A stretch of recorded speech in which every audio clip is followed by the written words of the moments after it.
Quiero agradecer a los hermanos que me hayan hecho parte de este tiempo, pero también quiero traer los saludos de la iglesia en Barrio Paz. Este fin de semana estamos de conferencia, aniversario. Barrio Paz, la iglesia donde nació Sidley, que se crió, está cumpliendo 42 años de servicio.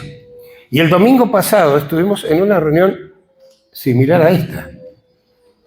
El domingo pasado se reconocieron 3 nuevos diáconos y un anciano más. Y tenemos un equipo formado de 11, 4 ancianos y los diáconos reconocidos y muchos sirviendo al Señor. Y el domingo me senté y terminé llorando. Así que espero hoy poder terminar con gozo y terminar el mensaje sin llorar. Les invito a abrir la Biblia, la palabra de Dios, en la carta del apóstol San Pablo a los Filipenses, capítulo 1 de Filipenses.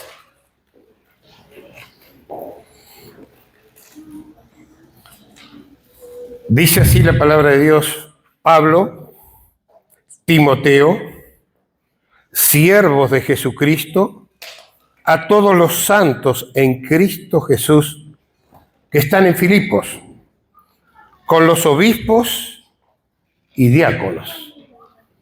Gracia y paz a vosotros, de Dios nuestro Padre y del Señor Jesucristo. Y hago un alto en este momento en la lectura para ir a Hechos de los Apóstoles, capítulo 16, que no voy a leer todo el capítulo, pero sería lindo que luego lo lean, para poder reconocer y pensar en el comienzo de esta iglesia, donde Pablo y Silas, guiados por el Espíritu de Dios, se dirigían en su segundo viaje misionero al Asia. Pero nos dice que Dios cambió los planes. El Espíritu se los prohibió. Y ellos siguen adelante, intentan ir a Bitinia, pero también el Espíritu se lo estorbó. Y Pablo recibe una visión. Un varón macedonio que estaba en pie, que les dice que deben ir a Macedonia. ¿Y qué deben hacer allí? Anunciar el Evangelio. Y pensando en el comienzo de esta iglesia, a la cual el apóstol dedica 10 o 12 años después de comenzar, les escribe esta carta. Yo pienso y digo, ¿cuántas veces planificamos? Y decimos, vamos a ir hacia allá y vamos a ir por este camino. Y así lo hizo Pablo y Silas en ese segundo viaje. Ya habían realizado un primer viaje y ahora ellos salen hacia allá y el Espíritu no se los permitió. Buscan el cambio y el Espíritu le vuelve a decir no. Y creo que cuando miramos nuestra vida, el ministerio y el servicio, nos encontramos con situaciones así. Que nuestro plan, nuestro proyecto es este.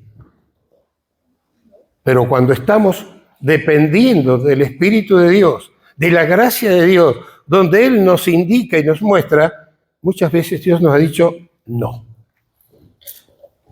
Este no es el camino. Yo te voy a mostrar un camino distinto.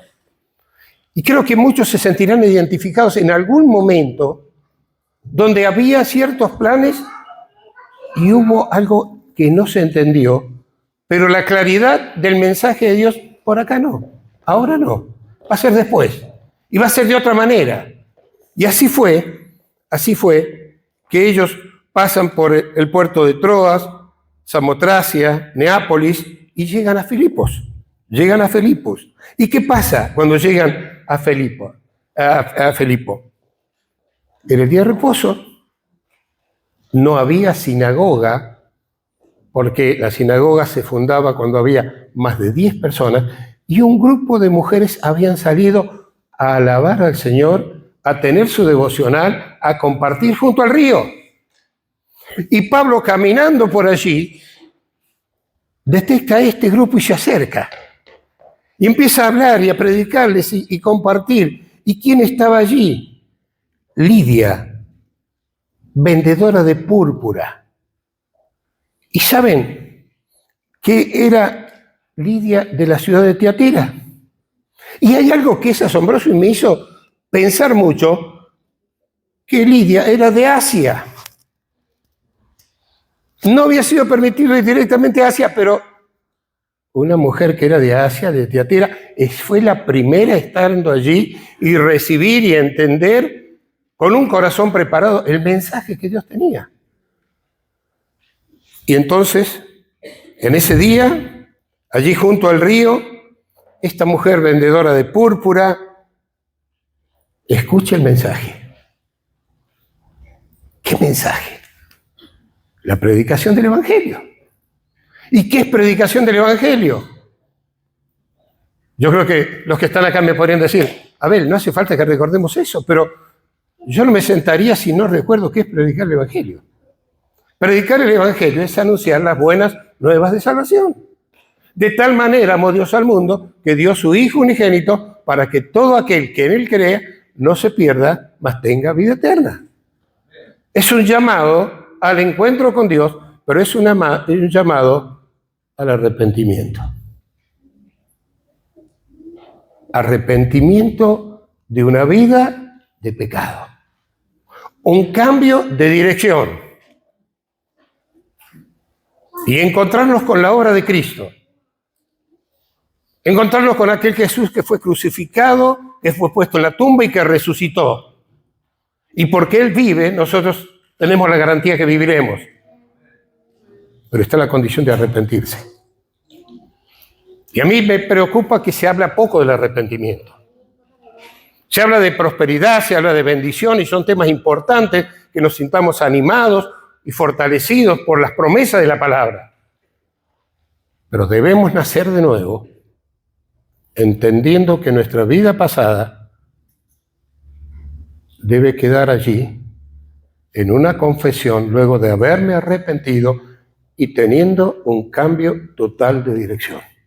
Arrepentirme es yo voy caminando hacia acá y me encuentro con la cruz, dejo mi pecado y empiezo a caminar en una dirección distinta. ¿Cuál dirección? ¿La que marca una religión? No, lo que marca la palabra. Lo que marca la palabra. Y es así que se encuentran con Lidia. Pero fíjense que todo sigue ahí en el capítulo 16, encontrando que iba una muchacha con espíritu de adivinación, que daba mucha ganancia a las personas. Y empieza a decir, ellos son los que anuncian el Evangelio. ¿Y qué hace Pablo? Saca ese espíritu. Se cerró el negocio. Se vinieron todos en contra. Pablo y Silas están en prisión, luego de haber sido azotados. Y el azotar no era simple. Fueron puestos en la prisión más adentro con grillos. Y estaban allí quejándose, ¡ay, cómo me duele! ¿Cómo estoy sangrando? ¿Qué golpe me dieron por acá? No. Estaban cantando alabanza y dando gloria a Dios. En medio de lo difícil, de la situación triste, estaban alabando, estaban dando gracias.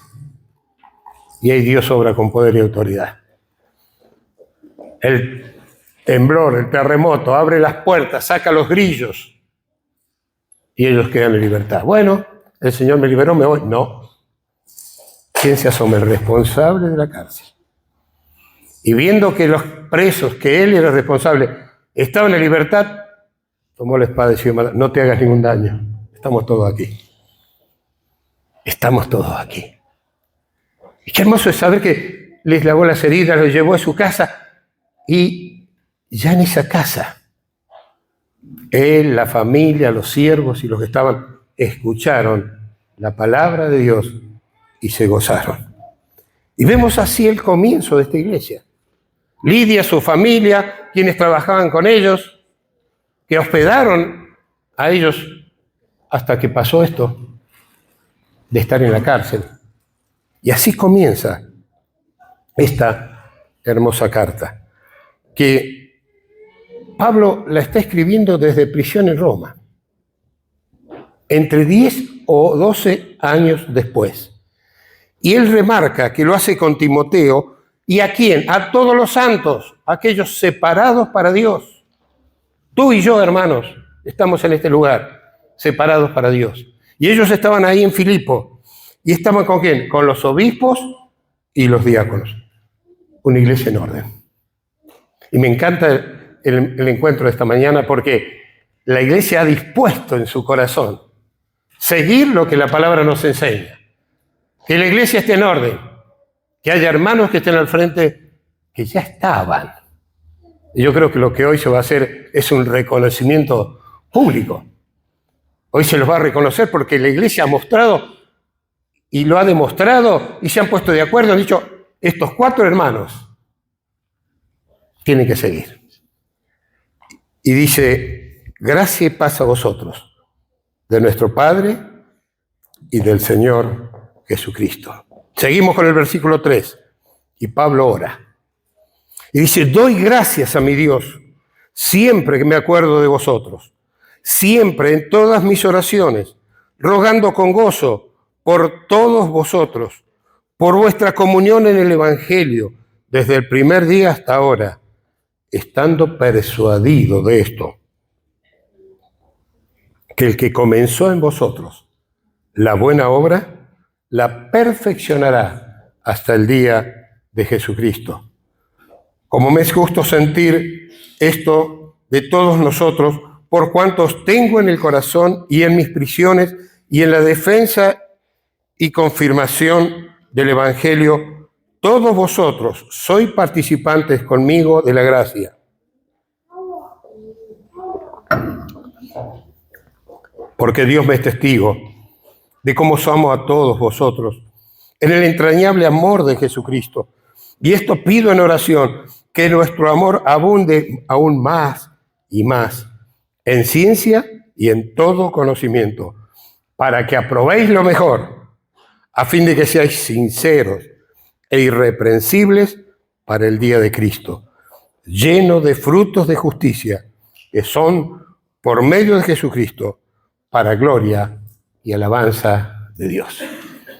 Y sobre este texto quiero remarcar 3 puntos breves. Y el primero es la comunión en el Evangelio, el compañerismo. La comunión en el Evangelio. Pablo estaba agradecido, estaba orando y había algo que había conmovido el corazón de Pablo. Ese apóstol fundador de la iglesia, pero tenía en su corazón el ver almas transformadas, las noticias que recibía estando en prisión, estando allí, el apoyo que había sido mandado por Epafrodito, el constante saber de que esa iglesia crecía. ¿Por qué? Porque había comunión en el Evangelio, en la predicación del Evangelio. La iglesia crecía en comunión, crecía en conocimiento, crecía en todo lo que la palabra les iba marcando. Y Pablo se gozaba y decía, doy gracias al Señor por esto. Y debemos ser agradecidos. Cuán importante que el centro de nuestra comunión en oración con el Señor sea gratitud. Porque muchas veces solamente pedimos. Y está bien que pidamos, porque a quién más que a Él le podemos pedir. Pero pedimos, pero seamos agradecidos. Pablo mostró un corazón agradecido por la comunión que habían tenido. Ahí nos relata que Epafrodito había ido a llevarle, lo tenemos en el capítulo 4, dice que le fue a llevar la ofrenda, pero Pablo le hizo quedar y permaneció con él, asistiéndole, acompañándole en los momentos difíciles. Pero en un momento usó el Epafrodito que había venido con la ofrenda para que sea el que lleve esta carta. Lleves esta carta y compartas y muestres y les digas que mi corazón es un corazón que disfruta del compañerismo, de la presencia de ustedes. Aunque estoy aquí solo, estoy en la cárcel, pero el Señor está conmigo y sé que el corazón de ustedes está conmigo. Qué importante es preocuparnos unos por otros. Y la iglesia estaba preocupada por Pablo, pero una iglesia que estaba preocupada en el compañerismo con los demás. Entre ellos estaban disfrutando lo que el apóstol le dice en el capítulo 4, verso 4, regocijaos en el Señor siempre. Otra vez os digo, regocijaos, que haya gozo, que haya compañerismo, que haya amor, que haya preocupación. Y se nos instruía a apagar los celulares, pero el celular es muy bueno para que nos acordemos de preguntarte, ¿cómo estás? ¿Cómo está tu problema? ¿Cómo está tu salud? ¿Cómo está tu hijo? Pequeñas cosas que a veces no podemos trasladarnos y llegar. A veces sí es bueno de llegarnos, abrazarnos, orar con los hermanos, pero aunque sea un mensajito. Estoy pensando, estoy orando. Te amo en el Señor. Te amo en el Señor. Puedo disfrutar y aparte orar los unos por otros. Señor, bendice la tarea que se hace con los niños. Instruye al niño en su camino y aun cuando fuere viejo, no se apartará de él. Y a veces parece que, bueno, voy a empezar con el ministerio de los niños porque es lo más fácil. No es lo más fácil. Es lo de mayor responsabilidad. No pensemos que a los niños les vamos a contar lo que ya sabemos. Preparémoslo, orémoslos. Porque luego tendremos sorpresas. Yo contaba a la iglesia ayer y después mejor en un momento ya lo comento, de un niño que se fue de Dianfunes porque tenía un problema muy serio. Papá había matado a mamá, alcohólico. Había ido a parar un patronato. Desde el patronato con el Nuevo Testamento dijo a los encargados, pidan a este número y les van a traer. Le fuimos, llevamos el Nuevo Testamento, predicamos, estuvimos allá. Y no tuve más noticias. Pero pasó el tiempo y un día caminando acá en Córdoba, en la Platonal, veo un matrimonio con 2 niños que vienen. Y me miran de una forma extraña. Y me doy vuelta y me dice, Don Abel, ¿de Barrio Paz? Le digo, ¿de Lorita Feliz? Sí, me dice. Porque así me decían los chicos. Y yo, ¿sabes qué? Tengo que pedirle perdón porque me acuerdo cuando usted con tanto sacrificio hizo pintar la camioneta y yo fui con un clavo y le rayé la puerta hasta el fierro. ¿Y sabe por qué lo hice? Porque era el día del niño y habían comprado lindo juguete, lindo autito, y a mí me dieron un camioncito y yo quería un auto de carrera. Entonces, por eso les rayé la puerta. Pero ¿sabe? Cuando cerraron el patronato fui a parar una villa en Córdoba. Y entrando a la villa, estando allí, me encuentro con una chica, con ella. Y bueno, ella decepcionada porque se congregaba en la villa y había tenido un problema porque el hijo del pastor se había enamorado de ella y le habían prohibido que se vean. Y ella se enojó y salió, no volvió más. Y los 2 resentidos por la vida se metieron en todo tipo de problemas. Me empezó a contar, mira, hicimos de todo, a tal punto que una mañana ya no teníamos nada que hacer, nos sentamos frente al ferrocarril esperando que pase el tren. No era para tomar el tren, era para tirarnos abajo del tren. Y cuando ya se escuchaban las bocinas y las luces del tren, ella me dice, ¿por qué me alejé de Dios? Y yo la miré y me dice él, ¿y cuándo estuviste cerca? Y ella me contó la historia. Y yo le conté la mía. Y dijimos, ¿qué estamos haciendo acá? Volvamos a la iglesia, pidamos perdón. Y sabe una cosa, somos maestros de escuela dominical, servimos al Señor, disfrutamos. El corazón de un niño. No descuidemos la tarea con los niños. Y me fui un poquito del tema, pero es parte de la comunión del Evangelio. Es disfrutar del compañerismo.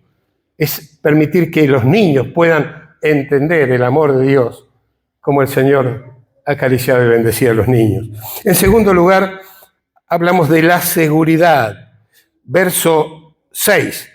Estando persuadido o convencido de esto, que el Señor comenzó en vosotros la buena obra, la perfeccionará hasta el día de Jesucristo. Es que ese Dios sigue orando. Nos encontramos, nos alentamos, nos instruimos, abrimos la palabra, pero el Señor durante la semana sigue orando. Esa palabra sigue trabajando en el corazón. Y hay un encuentro en un hogar, hay momentos de orar, hay momentos de compartir. Bueno, pero el comienzo es la salvación.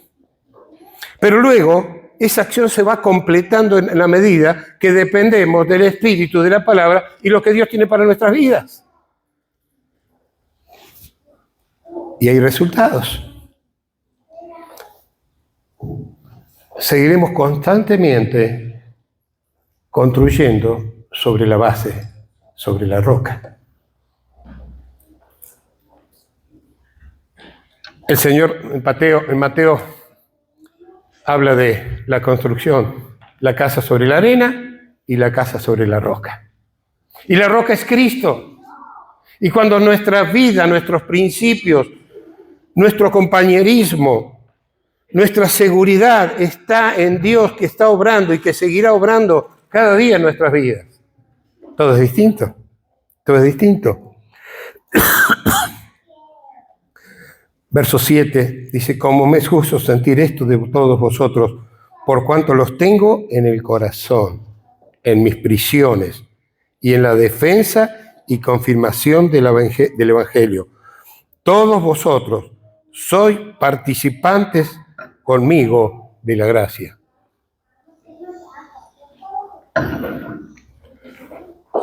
Todos vosotros les tengo en el corazón. Y cada uno de aquellos que Pablo recordaba ocupaban un lugar. No porque le habían llevado una ofrenda, porque él menciona que la ofrenda para él era lo secundario, en la demostración de amor, el acordarse de él. Él sentía el deseo de escribir esta carta para mostrarles, porque Onésimo, cuando le fue a llevar la ofrenda, se enfermó. Si leen en el capítulo 6. Y dice, estuvo a punto de morir.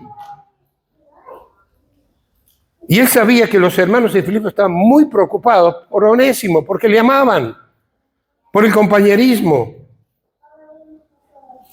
Y cuando Onésimo sale adelante y se mejora,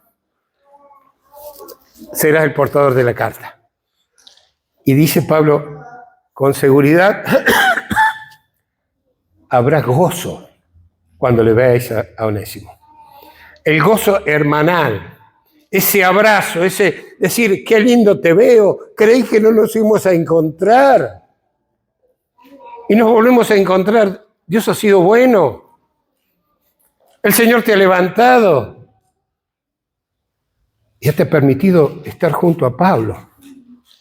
Pero Pablo también dice, hubiera sido también triste para mí si Onésimo no se levantaba. Una iglesia orando, un apóstol clamando, y Dios respondiendo porque era su voluntad soberana. Y sabemos que frente a la oración de un enfermo, Dios no siempre dice sí.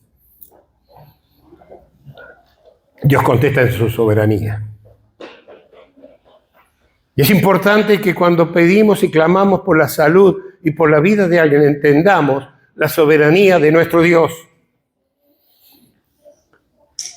Y que debemos tener esta seguridad, que es el segundo punto, de que Dios estuvo obrando, está obrando y seguirá obrando porque Él es Dios, Él es el Señor, Él es el soberano. Y nos cuesta entender, como le habrá pasado a Pablo y Silas cuando quisieron ir y el Señor les dijo, no, voy para allá, no. Pero hubo certeza. Esa visión le demostró, tienes que ir para allá. Y cuando llegó, no había sinagoga, y me imagino salió a caminar junto al río. ¿Y qué encontró? Un grupo de mujeres. Qué lindo cuando las mujeres se reúnen a estudiar la palabra, a alabar al Señor. Se pueden reunir a tomar mate y otras cosas, pero lo bueno es que el Señor sea el centro en cada encuentro. Y ahí el Señor era el centro de ese encuentro. Y Él se acercó, y la palabra fue la que guió. El Espíritu de Dios tenía un plan y sabía que ese era el camino y el comienzo era por allí, en un pequeño grupo y de mujeres. Y así siguió adelante. Y el diablo enseguida quiso golpear la cosa.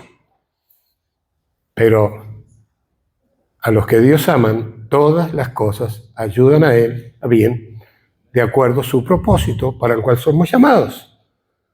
Esa prisión, esos látigos, no quitaron el gozo, no quitaron la comunión, pero llevaron a que otra familia, con siervos, con vecinos, con algunos que se acercaron y juntos disfrutaron y fueron bautizados, y comenzó allí esa amada iglesia para el apóstol Pablo. Y dice en el verso 8, porque Dios me es testigo cómo os amo a todos vosotros en el entrañable amor de Jesucristo. Dios es testigo. Él sabe el lugar que ustedes ocupan en mi corazón. Y Pablo oraba con seguridad por cada uno de ellos. Los que conocía y los que no conocía. Por aquellos que se agregaban y por aquellos que Dios añadiría. El deseo del corazón es alabar, exaltar. Y esto pido en oración, que vuestro amor abunde aún más y más en ciencia y en todo conocimiento. ¿Cuál es el pedido de Pablo? Que ellos sigan creciendo. Que el amor sea cada vez mejor, más grande que entre ellos. Que ellos conozcan al Señor. Que ellos disfruten de ese Señor. Y dice el verso 10, para que aprobéis o para que aquilatéis, quiere decir esta palabra. Tremendo valor. Quilates. Para que aquilatéis lo mejor, a fin de que seáis sinceros e irreprensibles para el día de Cristo. Pablo entiende que ese Dios que él ama, que él sirve, no solo ve lo que Pablo podía ver y observar, entiende que Dios ve el corazón. Dios conoce el pensamiento. Dios conoce la intención. Para que aprobéis lo mejor, a fin de que seáis sinceros e irreprensibles. Y cuando hablo de irreprensible me hace acordar de mi luna de miel. Hace más de 50 años ya. Viajábamos en un viejo rastrojero de Bariloche con mi señora y teníamos un termo. Era plástico, pero le decíamos el irreprensible. ¿Sabe por qué? Porque se había roto la manija. Y no había dónde agarrarlo. ¿Y a qué estoy diciendo eso? Que nuestra vida no tenga de qué agarrarnos, de que seamos transparentes, sinceros, irreprensibles, para el día de Cristo, cuando Él nos lleve para estar con Él. Qué hermoso. Llenos de frutos de justicia, que son por medio de Jesucristo, para gloria y alabanza del Señor. Llenos de fruto de justicia. Qué hermoso. Para que vayáis y llevéis mucho fruto. Y vuestro fruto permanezca. Y vuestro fruto permanezca. Y quiero cerrar con este final donde Pablo está orando y remarca del versículo 9 y dice, y esto pido en oración, que vuestro amor abunde aún más y más. En ciencia y en todo conocimiento, para que aprobéis lo mejor, a fin de que seáis sinceros e irreprensibles para el día de Cristo, llenos de fruto de justicia, que son por medio de Jesucristo, para gloria y alabanza de Dios. Oramos. Señor, nos unimos al apóstol en su oración y pedimos, Señor, que tu amor abunde más y más en medio de tu pueblo aquí. Que tú les guíes para que aprueben la mejor, para que sean llenos de frutos de justicia, esperando tu venida, disfrutando, Señor, de la comunión, disfrutando de la seguridad de que somos tus hijos y disfrutando de tu amor, porque tu amor ha sido derramado en nuestros corazones por el Espíritu Santo que nos fue dado. Te alabamos en esta mañana. Te exaltamos, Señor, con gratitud, en el nombre precioso del Señor Jesús, nuestro Salvador. Amén y amén.